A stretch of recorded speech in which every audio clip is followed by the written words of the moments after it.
Тамақтану мәдениетін қалыптастыру, аз сөйлеу, барынша аз ұйықтау және көп адамнан оңашалану. Бұл кемелдікке жетелейтін 4 қасиет. Мұны шетел көрген профессорлардан үйрену міндетті емес. Ең бастысы өзіңізді тәрбиелеу, айтылған әр сөзге жауап беру, қоғамға іріткі салудан аулақ болу. Белгілі дінтанушы осылай дейді: жиынға қатысушыларды әдемі әңгімесімен елітіп, үнемі ізденісте болуға шақырады. Имамның арқалаған жүгі ауыр.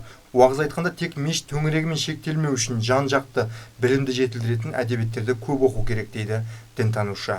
Магия утра деген кітап бар, сіздер оны оқысаңыздар болады. Сол жердегі бүкіл қағида негізі ислам дініндегі бар нәрселер. Таң намазынан кейінгі уақыт бұл өте берекелі уақыт және мидың ең сергек уақыты және ешкімнің мазаламайтын уақыт. Сол таң намазынан кейінгі уақытты дұрыстап пайдаланып, кітап оқысаңыздар өте пайдалы болады. Дәстүрлі ислам ел құндылықтарын ұғындыруға бағытталған, жастарды кінәлаудан гөрі үйретуге жақын.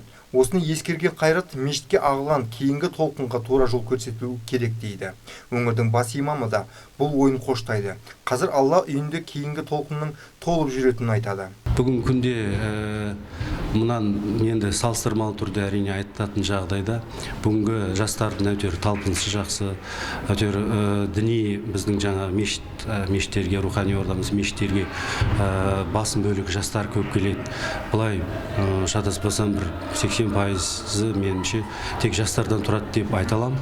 Себебі қазір бүгінгі күнде сол рухани дүниенің жаңағы рухани сұранысты осы қанағаттандырып отырған осы қаламыздағы мешіттер деп санаймын.